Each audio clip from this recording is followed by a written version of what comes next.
I am very pleased to introduce Paul Cheng to you, who's heading up this panel. Some of you may have known him as teachers in the past, but he's been relatively new in my life, and he's a new board member of the 1990 Institute, and he's been an absolute asset for us trying to do this very first teacher workshop.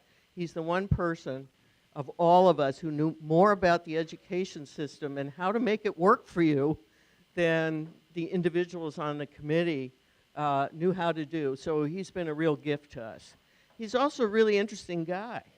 This is somebody who came to the U.S. in 1956. Is that right? And you were 8? And 9? Okay.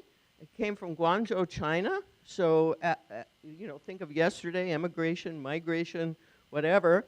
Paul is a living example of somebody who came to the U.S., managed to get through college in a very hardworking way, went to SUNY Binghamton, and got his teacher's credential, his master's degree, and et cetera, et cetera, et cetera, and lots of background here. It's very interesting because he landed in the U.S. at a time of turmoil in the 60s and was very active in a number of programs from that time. And if you give me a minute, I just want to read you a few of them so you get an idea of something that is a real American experience. I just love this when I found it out. So here it is. Paul worked 2 summers as an intern with the Urban Corps anti-poverty programs in New York City, Manhattan, and Bedford-Stuyvesant, and changed his views on the Vietnam War after attending a peace rally featuring civil rights leader Julian Bond. In November 1969, Paul rode an overnight bus with fellow classmates to Washington, D.C. to take part in the largest anti-war demonstration in U.S. history. Upon graduation, he served as a VISTA volunteer in San Diego. In later years, Paul settled in the Bay Area and earned his second MA in Educational Administration from San Francisco State. He's done a tremendous amount of work with San Francisco State since then, and a number of you may know him as the exemplary principal from Lowell High School. And he's retired from that, and now he's an education consultant, and he's busy developing with Smith College, right? A women's university in Malaysia. So you've got a little bit of an activist here and a terrific educator. And without my saying any more, I'm going to pass this over to Paul, and he will intro his committee and make a few opening remarks. Thank you very much, Meg. So I think you're too kind. I have to say that working with you and other members of the 1990 Institute has been a real blessing for me. And I just want to add a little bit to what she mentioned in the very beginning. Because you were discussing immigration and migration yesterday. And like she said, I came to the United States when I was 9, and actually from Hong Kong. We were refugees from China. My father was in the Kuomintang, the military, and we fled to Hong Kong. And we lived there for 7 years before coming here. And my father was somebody who was a fervent anti-communist.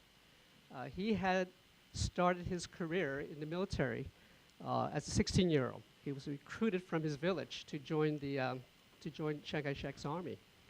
And he was part of the Northern Expedition that Chiang Kai-shek led to take control of the North and to subjugate, the warlords. He was also a soldier in the Sino-Japanese War, wounded in the battle outside of Shanghai.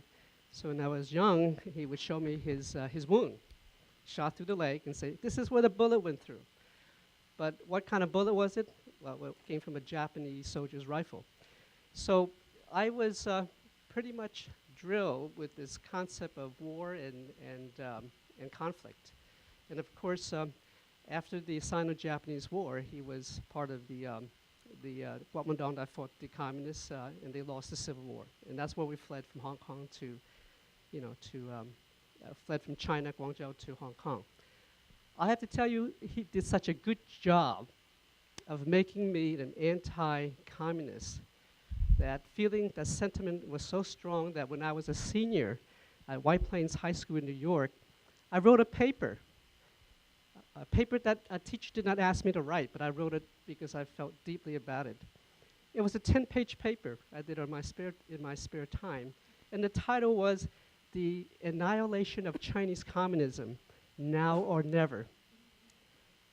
I really believe then, as an 18-year-old, that was the vision that where Taiwan, with the help of the United States, can take back the mainland and throw out the communists. So I was an early teenage China basher. I believed in it so strongly that I submitted it to, and this is where Pete Hammer will appreciate this, I submitted it to the journalism editor, a classmate, and also to the journalism faculty advisor. And I really believe in it so much that I felt it's so good, it's so compelling, they have to publish this in the school newspaper. I was so naive then. And of course, it never got published. But I tell you this story to provide the context for the questions I want to raise to you. Basically, we have to start with this kind of thinking, with all of us. What kind of baggage or filter or bias do we bring to the conversation about China today? What kind of narrative can or should we believe in? And what are we going to teach our students in terms of those narratives? Is there evidence to support one argument as opposed to another? And I think it's really important to keep in mind that this is a very big challenge considering the extreme ideological positions that you have heard, I'm sure, before coming here. And you're going to hear a few more today. And I think it's a good thing because this provides the kind of material, as Meg said, the food for thought, where you can have very engaging and stimulating conversations. You can go from the very extreme. The person who wrote this book called The Coming Collapse of China by Cheng, 2001. Gordon Cheng is not the Stanford professor. This other guy, same name, is a journalist and a lawyer. I've seen him on TV. He and another person more recently, Peter Navarro, who's you probably heard of him, UC Irvine professor, economist, who wrote this book, Death by China. And he goes through a laundry list of all the things that China's doing wrong, the theft of intellectual property, and the rising military, the trade protectionism, and the disputes with the neighbors, neighboring countries. So you can go to that extreme and really have a huge discussion as to whether there's evidence and there's proof to validate those kinds of positions. Then you go to other points of view on the spectrum, including one I recently learned of, Eric Lee's point of view, where basically he says, the one party rule in China works, as opposed to party democracies that the West wants to push around the world, especially the United States. And he cites all the uniquenesses, that are part of his argument.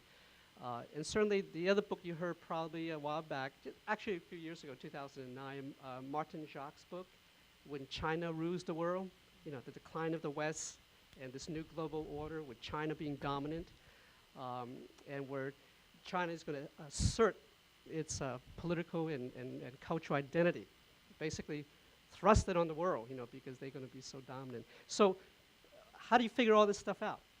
And I think it's important that as educators, we're going to have to deal with this in the classrooms and in discussions with colleagues. So that basically is my intro to what will happen today. You're going to hear some things which may not be part of the mainstream, and it may contradict what you think ought to be the kind of materials you want to share with your students. But it's the kind of paradox, that you are dealing with, and it's important that we put it all out there. And I think that's why we want to do what Meg said. Keep an open mind, look at all these things. You're going to have to pick, you're going to do some picking and choosing here. It's a vast canvas we're dealing with. So with that, I want to go right into our first speaker.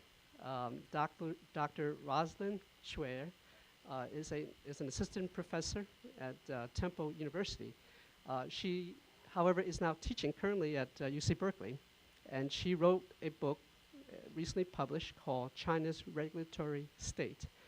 And she's got certain information and certain perspectives to share with you, which I think is going to be helpful in your understanding.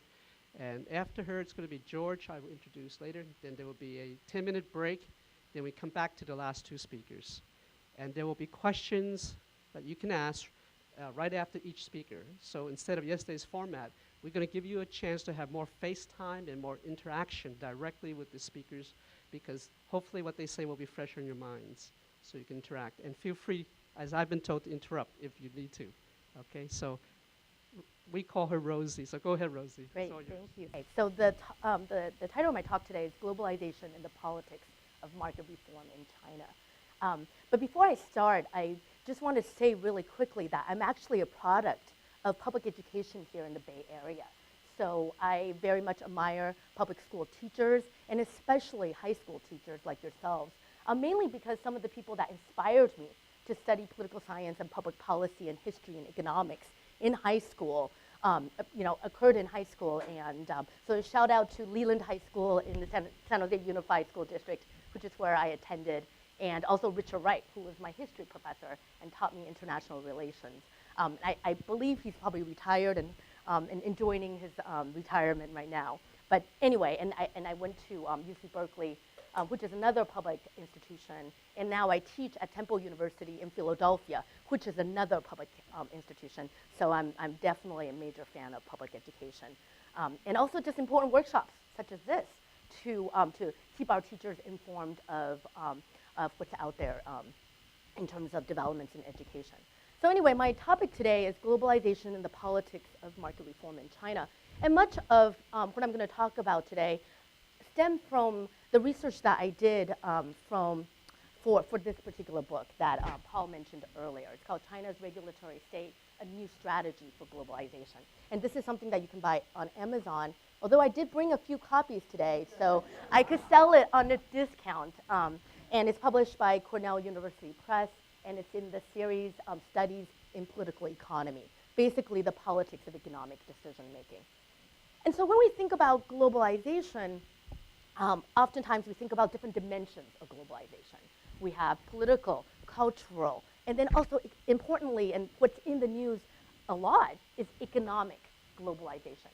We're thinking about foreign direct investment, we're thinking about trade, imports, exports, we're thinking about capital flows, different types of capital flows, including equity investment, direct investment, and also when we talk about direct investment, we're talking about literally American companies going into countries to set up manufacturing facilities, or vice versa. Countries like Japan, for example, with, especially in the 80s and 90s, lots of talk about Japanese investment in the United States. Toyota opening factories in the Midwest and manufacturing to sell in the United States. And of course, in our era, in the last 10 to 15 years, and also very presently, it's been about the globalization of China. The globalization of China, whether about the United States going into China, or as I always say, when I'm in China, I'm actually meeting the world, because every mom and pop shop, every large multinational corporation is in China today. You go to Beijing and the expat community is just so vibrant because everyone is in China due to the globalization of China, of companies setting up shop in China to manufacture or to do contract manufacturing and to do import and export out of China to the United States. But there's also now the new phenomenon, which is now in the news, which is about the globalization of Chinese companies, outbound investment of Chinese companies that have grown of age or come of age in the last 20 to 30 years, now coming into the United States, the developing world, such as Africa, South America, the Middle East, and so forth. So there are many dimensions to globalization. Today's talk will focus on economic globalization, and we're going to talk about both direct investment into China, as well as some of the conditions to how is it or why is it that Chinese companies now have come of age and are able to then invest outside of China to basically spread its power, as media attempts to tell us. So we're gonna look at economic globalization and the inward and outward globalization of China.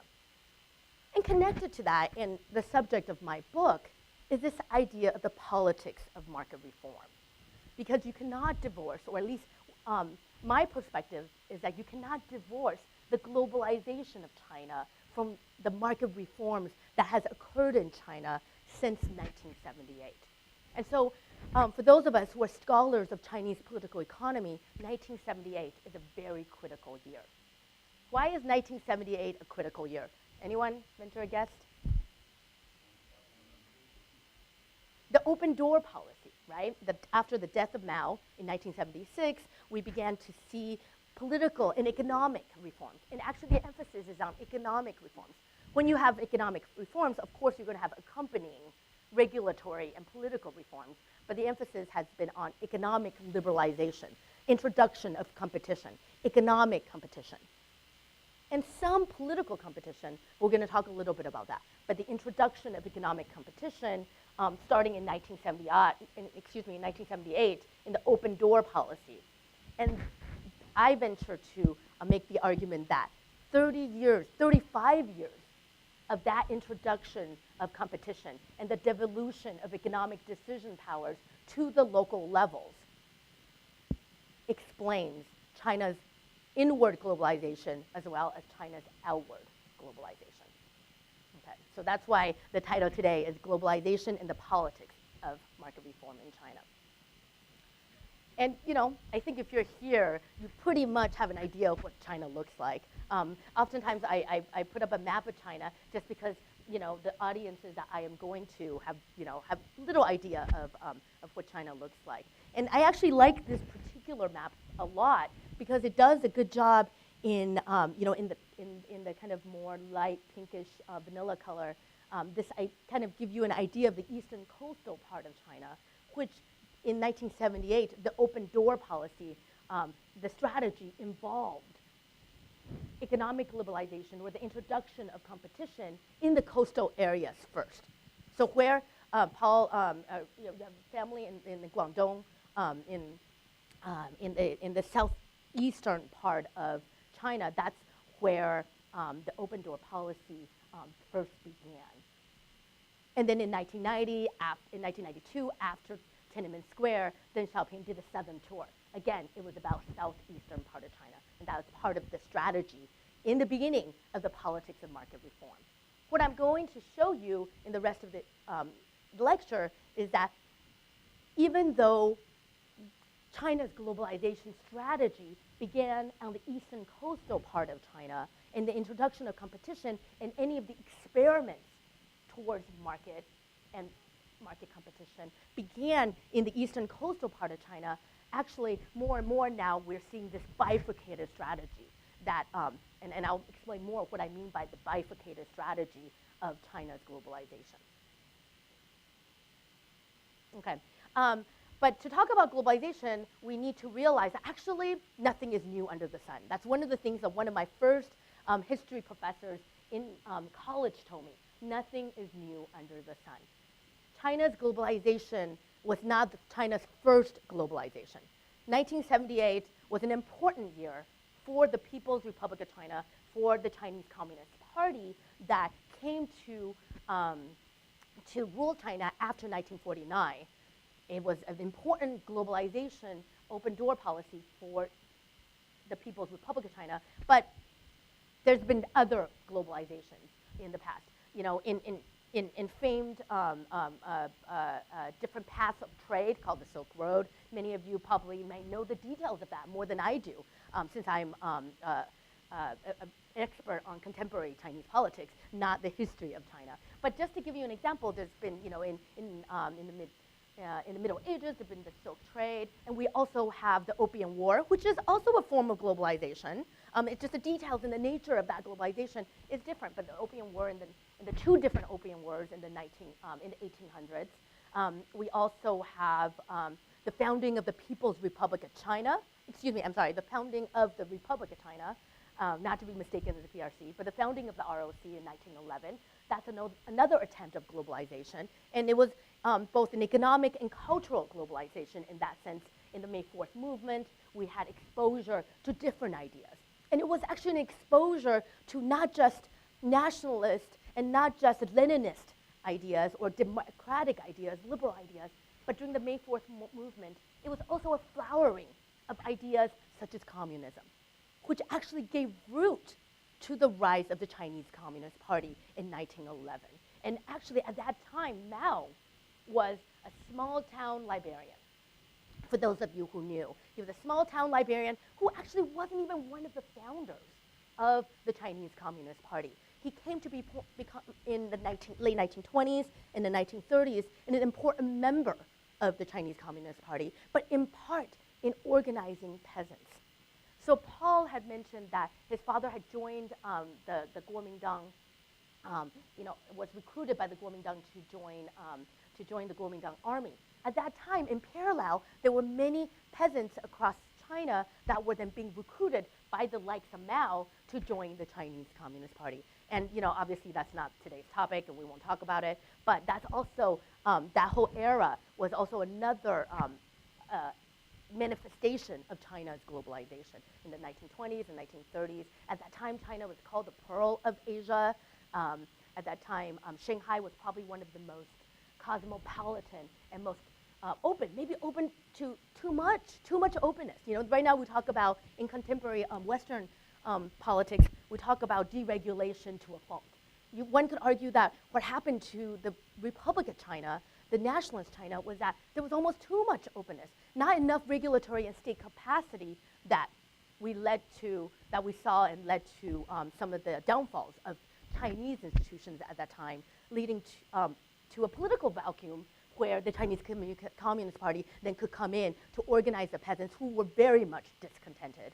And that is the truth. Even though there's a lot of idealism and romanticism about the Chinese Communist Party, the reality was there was a political and economic vacuum that the Republic of China had created throughout the 1920s and the 1930s that left it and made it possible for the mobilization of people like Mao, and especially the mobilization of the very poor in China, which at that time was the majority of the people. So anyway, I just want to, the emphasis is here that there have been other globalizations. And even the intrusion of the Japanese, the Sino-Japanese War was also another manifestation of globalization. One could argue maybe the ill aspects of what globalization could look like, but it is also an aspect of globalization.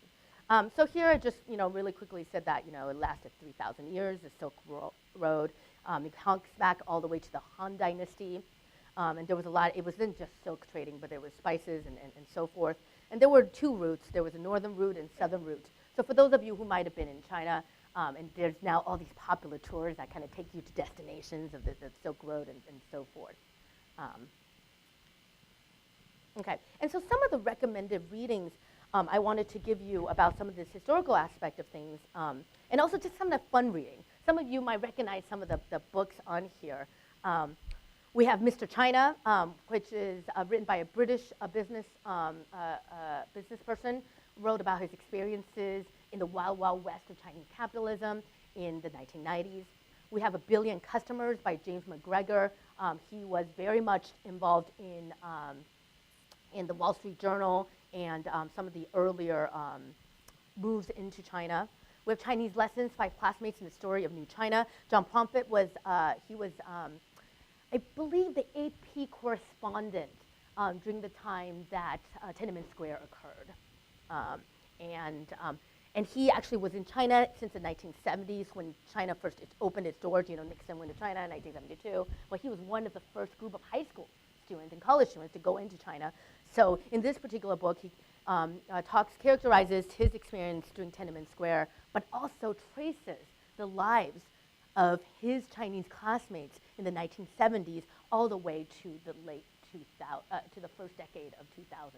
And so he, it's a historical narrative in that, but it's also personalized because it's about personal relationships, but how these classmates' lives basically ebbed and flowed throughout the last dynamic and amazing 35 years, for good and for bad. And then also Rivertown, 2 years on the Yangtze. Peter Hessler was one of the last Peace Corps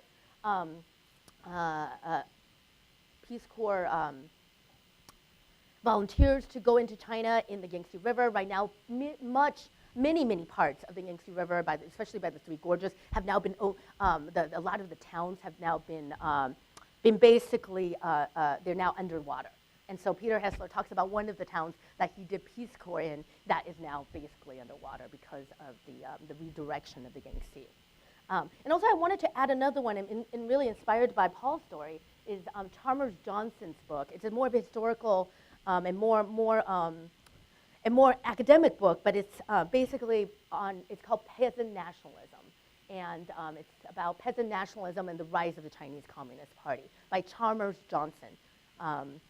He was a UC Berkeley professor and then was a UC San Diego professor. Okay.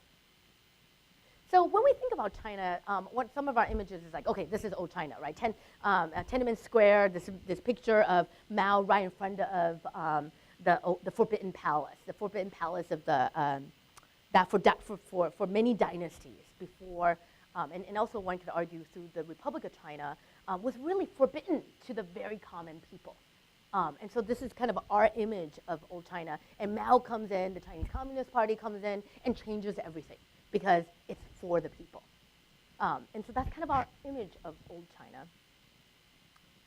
And part of some of the image of the old China is, like in Beijing, these hutongs, these courtyard homes that lined the different rings of Beijing, many of which were actually taken down because of the Olympics. So this is one photo that I took when I was doing research for my book in the 2000s. And really up until 2008, we saw a lot of these old style housing that was built in the latter half of the 20th century.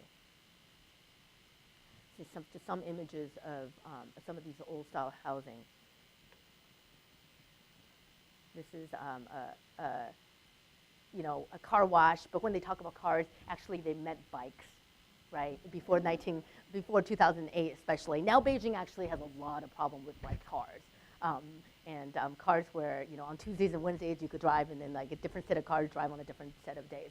But in the old traditional communist China, they're talking about bikes. And so like hanging up are actually basically the rings for the tires for bikes. And this is actually an apartment that I lived in 2005, 2006. And so a lot of in the 2000s, when the hutongs were taken down, when the courtyard homes were taken down, for the Chinese that lived there, if they were compensated correctly, and some of our speakers today will talk about some of and maybe even yesterday talked about, there are some compensation problems for some of the property rights issues. But if they were compensated correctly, a lot of the people who lived in the hutongs then moved into homes like this. And so when I was in China, I lived in one of these buildings, and really this is for the middle class to upper middle class Chinese. And then, of course, the image of the changes of China really symbolized by China's, getting ready for 2008 Olympics. And so, starting when China first heard that it was going to host the Olympics, they put up the sign and started counting down on dates. And this is, again, in Tiananmen Square as well, and by the Chinese Museum. And, of course, this is not Seattle and Seattle's needle. This is Shanghai. This is on the Bund overlooking Pudong. And Pudong is in the eastern coastal part of China. Pudong is in 1972, when after Tiananmen Square, then Xiaoping did a southern tour, and he was trying to drum up more foreign investment, drum up more competition. And he went down to the southern eastern coastal parts of China, and one of the things he did was inspire investment into China. And this is basically the image of that phase or that round of globalization.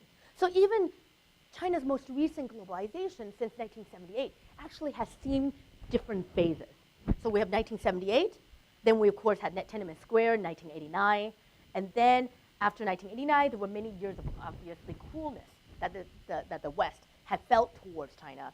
In 1992, Deng Xiaoping, in the Southern Tour, tried to drum up more investment, more globalization into China. Excuse me, 1992. Did I say 72? Right. That was Richard Nixon, in 1992, and so that was one wave. And then we also have another wave again in 1998. What was 1998?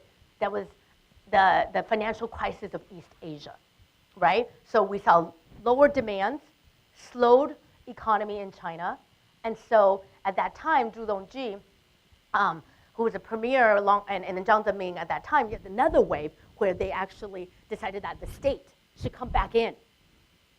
Along with trying to drum up foreign investment, they wanted the state to come back in and propel more economic growth. So 1998 was another phase, and then we have 2001 as another phase. Why? China entered the World Trade Organization. 2001 was important. China entered the World Trade Organization. But 2003 was yet another important critical date, because 2003 was, for 2 years, China appeared to be very open. We're going to introduce lots of competition. But starting in 2003, we saw again state entrenchment. We saw again the state trying to attempt to maximize the benefits of globalization but minimize its costs. And we're going to talk about some of the costs and why is it that the state would try to come back in. What were some of the costs? Globalization has not always been good. As we know, globalization is not always even. It could bring bad, and it could bring good. And one of the consequences of globalization is uneven development. So on one hand, we have Pudong development, we have Shanghai, much more developed than many global cities. I have people tell me, and I witnessed myself, I don't know if I exactly agree, but that Shanghai is more prosperous and more cosmopolitan and more interesting than Tokyo, Seoul, and Taipei. Perhaps. But the reality is there's been a lot of development there. At the same time, right outside of Shanghai in Shaanxi province, like 2 hours away, we see rural town and village enterprises that really just looks like a shack and makes you feel that, wow, did globalization actually really go to China? You see child labor, you see workers being exploited, and you see workers being exploited even in nice multinational factories as well. But the point is uneven development. And even within Shanghai, we have uneven development in courtyards in the older parts of Shanghai that has not been redeveloped. So even uneven development within cities. And we could argue that is true, right? Look at Oakland. I live in Oakland, the border of Oakland and Berkeley. There's some parts of Oakland that looks like the developing world. There's some parts of Philadelphia where I live and teach that looks like the developing world. And in fact, I was driving down Broad last summer and I was like, wow, it's worse in the developing world. But anyway, the whole idea is that globalization does have consequences, and some of those consequences is uneven development. And another kind of very China-specific characteristic of globalization is overexpansion. So a lot of money being pumped into China, and we see the type of uneven development is overexpansion, empty buildings that makes Chongqing, which is in the western interior part of China, look grand. For those of you who might have been there, it looks just as good as Shanghai. Yet, and even in fact at night, the local government put up lights. So we have these beautiful, beautiful city lights of Chongqing, and also it's the same for Wuhan and Xi'an and all these central provincial cities. But the reality is, in the morning, the buildings are empty, and the buildings sit empty, and that is overexpansion. And that's a problem, because right outside the Chongqing, we have farmers, we have rural dwellers that have to leave their homes and their towns to become floating populations in the eastern coastal areas of China to make a living. They leave their families for years, and they send money back, but barely any money, because there's a lot of overexpansion in China. And I would have to say, this is a particular Chinese-specific characteristic of globalization and the exposure to competition. And it's not that competition is bad, but it's exposure to competition that's not regulated. And this is where you might, maybe get my particular kind of leaning that, you do need some sort of regulation, and regulation may not be a bad thing. So, as I said, open door policy, 1978, China's economic integration into the international economy. We have accession to the World Trade Organization in December 2001.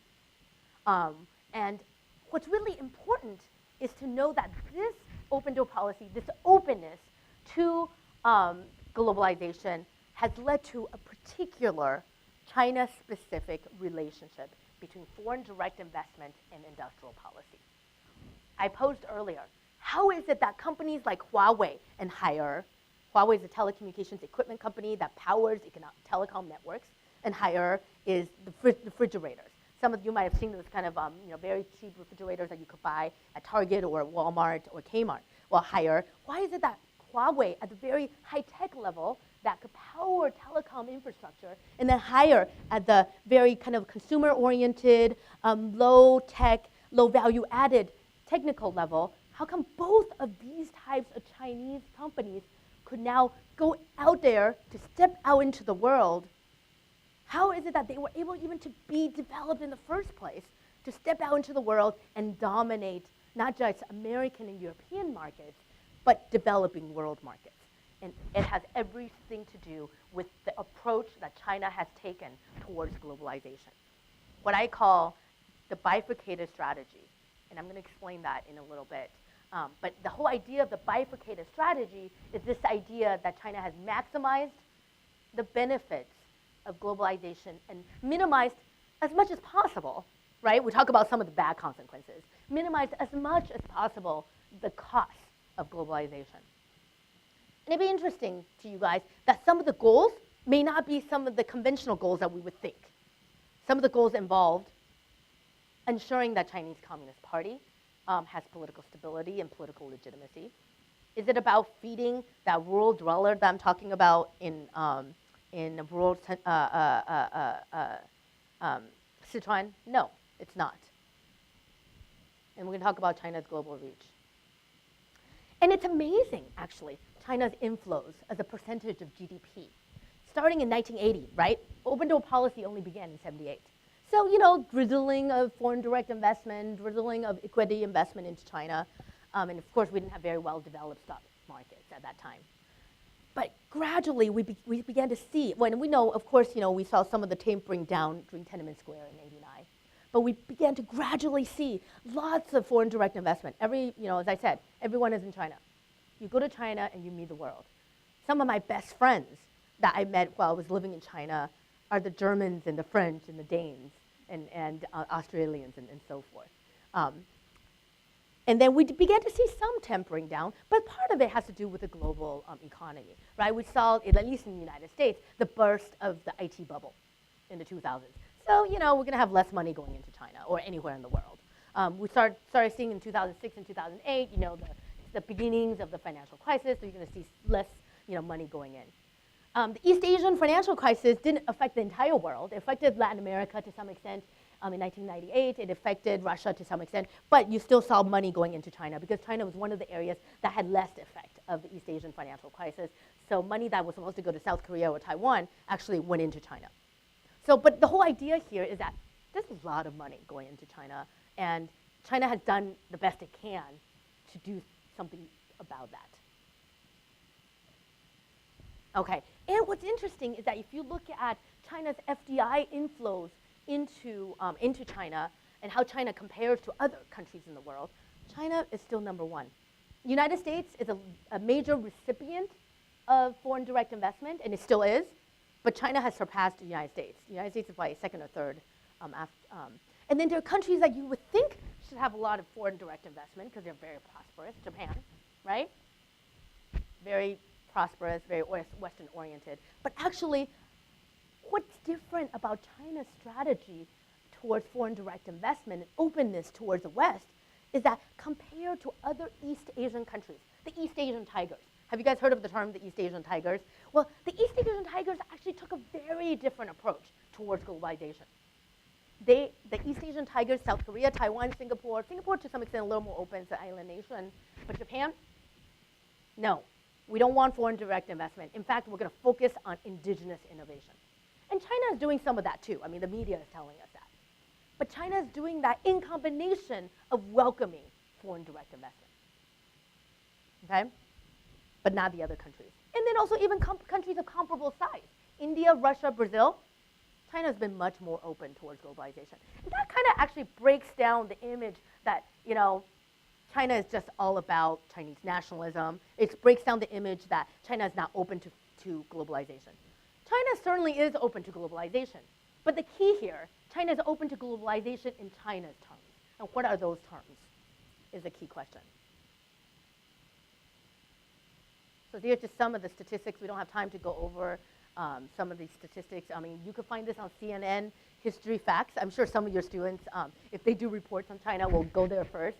I often, when I teach my freshmen and sophomores, I get so frustrated, and this is totally a segue, and totally random, but I get so frustrated with what they think is actually a good and reliable resource.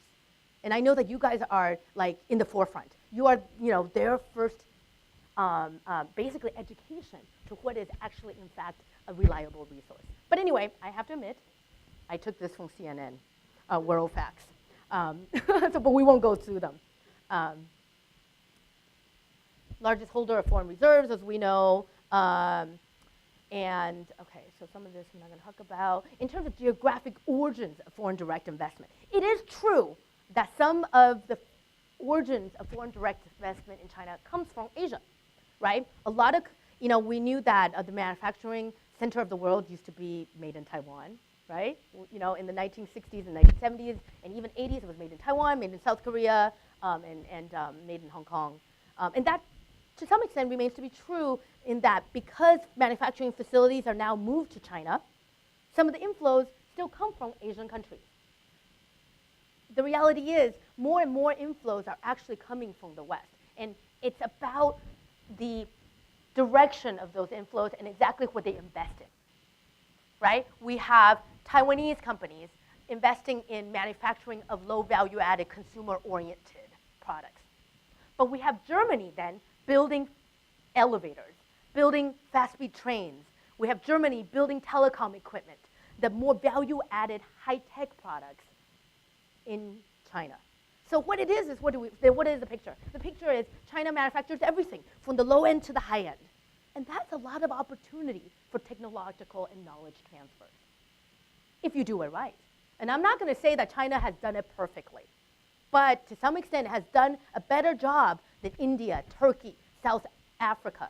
If we measure economic success, if we measure performance by, economic and industrial measures. Of course, there are many other things in the world that we care about, right? It's not just about economic and industrial success. But if we measure economic and industrial success, this strategy of welcoming in different types of foreign direct investment, whether it's direct or equity from different parts of the world, whether it's value added or labor intensive, whether it's high tech or low tech, this openness has definitely reached consequences that have achieved economic and industrial development. Okay. So this is a picture of me in 1970. Actually, it was not 1997. It was 2007. But this is an example. Cummins. Have any of you heard of Cummins? Cummins is a truck engine manufacturer. So for most of us, we're consumers. We don't bother with Cummins. We don't need to. But some of the manufacturing, in fact, I would say most of the manufacturing that's happening in China actually helps to run the world, including a company like Cummins that manufactures engines for large trucks, for construction of equipment and so forth. So, and they're part of the Western development strategy, part of trying to bring in more investment into the Western interior part of China. We have companies like Cummins being given incentives, fiscal incentives, by local governments and also by the national government to go into that part of China to invest. And Cummins, believe it or not, actually has been in China for years. It's been in China even before the Western development strategy. It actually started in China in 1978. And so some of these companies have had a long history in China. Companies have long histories in China. But definitely the Western development strategy brought more.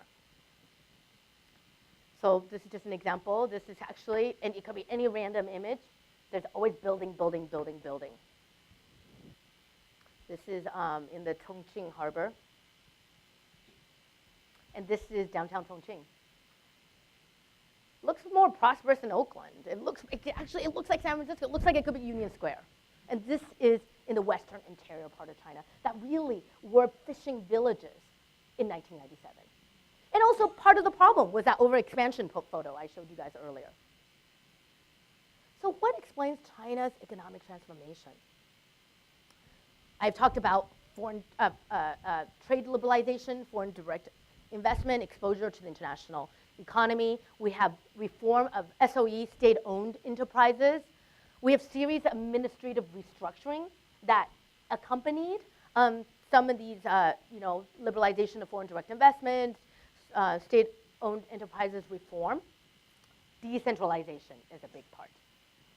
Part of the Eastern Coastal Strategy and also Western Development Strategy was to devolve economic decision-making power to the lower levels. You give some of the least important economic powers to them, to empower local leaders, to give them incentives to promote local development and local employment. I mean, of course, you can imagine if you don't have very good accompanying rules and regulations, including democratic ones where people could channel their frustrations, some of the consequences would be corruption. And I don't know if you guys heard a lot about corruption, or we will today, is that part of the reason why China has corruption has a lot to do with these decentralization.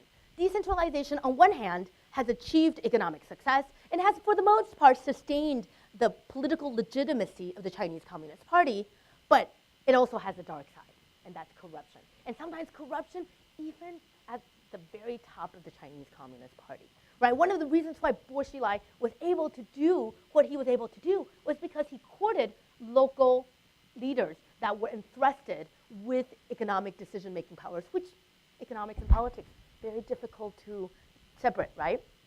When Hsueh was in Liaoning, when he was in Chongqing, he was able to court some of these leaders who were already entrusted with some power because of decentralization of 3 decades, then to together, in collusion, do whatever he had in mind.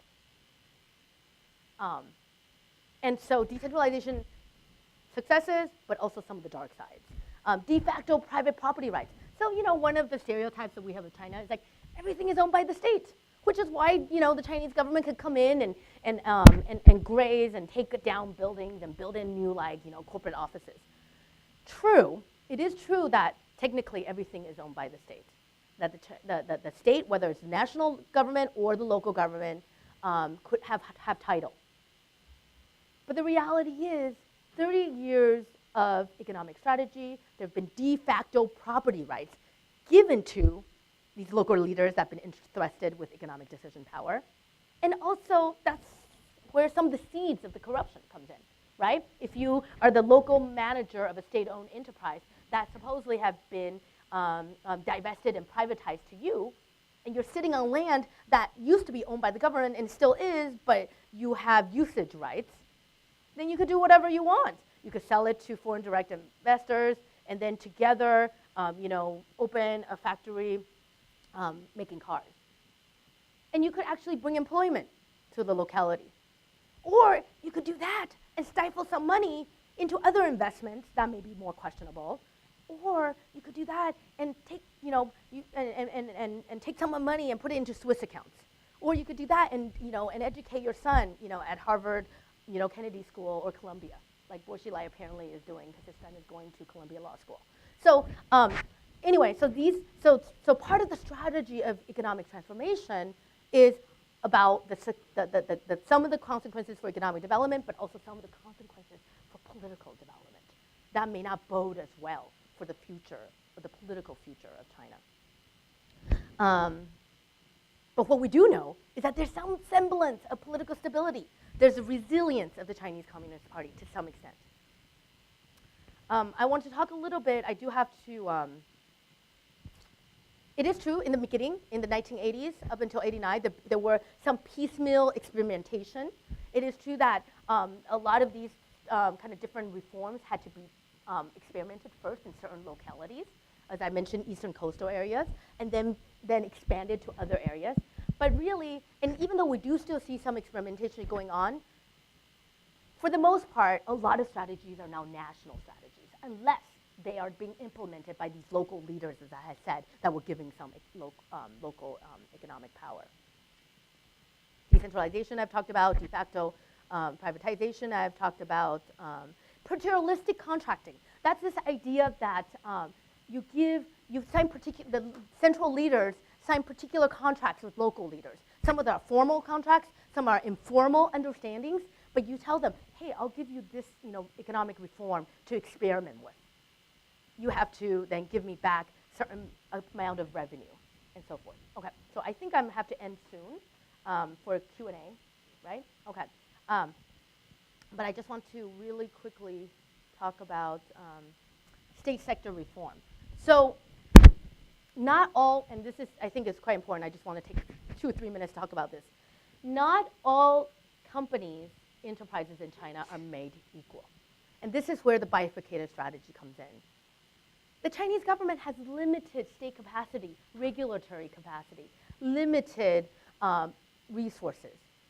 And also they've devolved so much economic power to some of the local levels, they need to give the locals some control, right? So what does the Chinese do? They retain the most important assets, which is why when we talk about state capitalism in China, that's only half the story. Yes, there is state capitalism in China that's directed and controlled and managed by the central state and by the central government and even by local governments.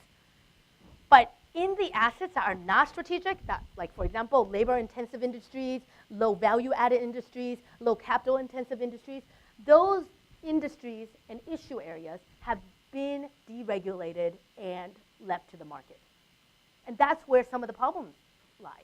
They've been so deregulated and so left to the market that there are a lot of some of the ill consequences of markets, as some of us are experiencing, and some of which we've been experiencing since 2008. So in that sense, what China is experiencing is not different from what the world is experiencing. But what is unique about the Chinese strategy is that there's still then state capitalism. There's the strategic industries and sectors and issue areas that the government has retained. The high value added technical sectors, the ones that have strategic national security implications, including telecommunications, control of information, control of infrastructure. Some of those sectors and industries and issue areas have been very much retained by state capitalism. And so what we have is a bifurcated picture. And the bifurcated picture have created a lot of consequences. And, thank you very much, Rosie. yeah, I'm so sorry to interrupt, that's okay. but we need a little time for response from the teachers here and questions. So please do ask. I'll bring the mic over to you, okay? Here we go. Okay. Hi, good morning. Thank you. I have a question about property rights. Yes. When I was in China, one thing I noticed is that apartments are extremely expensive in Beijing and Shanghai. Our guides, at the end of the day, had to get on a subway and go far away to go home. Yes.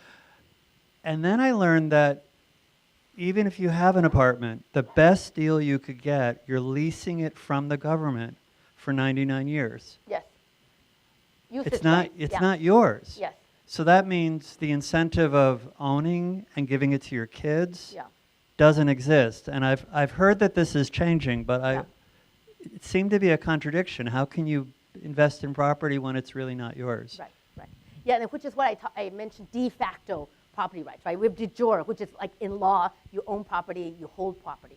But in China, what we see is de facto property rights, meaning the government still holds title, they own the land, but in fact, you're actually, in practice, you own the land in that you have usage rights. And so enshrined in the Chinese, the PRC Constitution in 2004, in very, very ambiguous terms, basically laid out this idea of de facto property rights, this idea of the practice of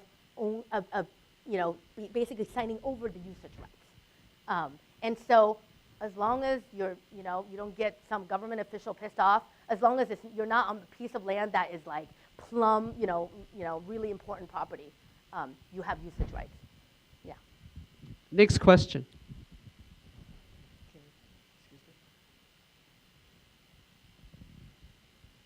Hi, I just wanted to know who owns all those buildings that are empty? I mean, I heard a lot of people invested in those, just the middle class people, and they're probably, it must feel like our 2008 a lot for a lot of people, and I wonder about that. And then also, what is the government involvement when there's investment overseas? The guy comes here and buys all the pig processing things, or they go and buy Volvo.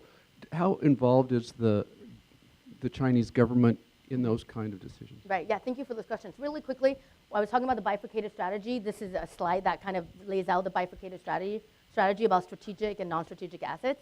And also just to your question about, well, who owns those like overexpanded buildings? Either state-owned real estate companies or companies that have been divested, state-owned companies that have at some one point been divested to private individuals. So they own these companies, and then they try to attract, as you say, middle-class investors, people who have the money to either only invest domestically, or sometimes they have money to invest in stock exchanges internationally as well. Those are the people who have invested in these property, and sometimes they lead to very healthy investments. Oftentimes they don't. And when you don't have regulations that very clearly spell out what kind of investments you should be, investing into, what are some of the rules about capitalization and so forth, then you will have investments that basically go underwater. And that overexpansion is a very, very common story in China. The story about outbound Chinese foreign direct investment, one of the projects I'm working on is looking at Chinese telecoms investment in Africa. So Chinese equipment companies and service providers are now teaming with African countries to build infrastructure, telecoms infrastructure in Africa. And how do you finance that? Angola, Nigeria, they play a role in financing the government. Those governments play a role. Because traditionally, in anywhere in the world, telecoms traditionally had more government involvement. And actually, we could probably argue, for a good thing, right? You would need some regulation in that. But so traditionally, you have Nigerian, Angolan, all these, so they're one of the financiers. We have the equipment makers and the service providers who are quasi-private. They're some of the financiers. And importantly, we have Chinese import-export banks, Chinese development banks. Some of the banks that have now gone IPO, I think it was some of the top 5 Chinese banks have some of the highest IPOs in the world in record. Those companies also then finance the infrastructural projects in other parts of the developing world. Thanks, Rosie. There's another question coming up. Dr. Hsueh, just to follow up on the previous question, isn't there kind of an inherent contradiction, though, in areas like Chongqing, where the local government in Chongqing, what's in their best interest is very different from what's maybe in the national interest? And when they're pursuing these projects, it means jobs, it means income coming in. And so isn't that something that the federal government's no doubt dealing with, the Communist Party is dealing with, when, again, the big picture that maybe they may be pushing and trying to direct is in direct contradiction with maybe the long-term interests of these local government officials? And then just a second one to throw out, much of your presentation dealt with how globalization was affecting China internally. One of the speakers yesterday referred to the recent Pew study that suggested that a lot of countries had a negative perspective, on China. Are the Chinese leaders recognizing that and shifting their globalization strategies a little bit to account for that? Yes. Thank you. Yeah, thank you for your questions.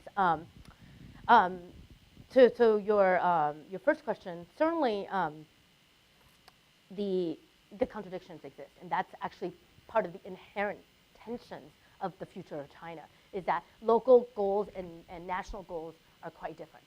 I have to venture to say, though, the national government has retained enough of what's most important to them, the strategic assets, what's most important in issue areas and sectors, that in those areas they're firmly in control. But in other areas where they're not in firm control, yes, the inherent contradictions do exist, and which is why you do see some of these overexpansion isn't just a national problem, it's actually a local problem. It's a local problem where, leads to corruption. Why is it that you have these empty buildings? Maybe some local official is lining their own pocket. But local officials also, as you say, have incentives to create local employment. At the same time, we do need to remember, because China is not a democracy, they don't necessarily have constituents that they must adhere to. And so, employment is a very important goal for political and social stability, but up to a point.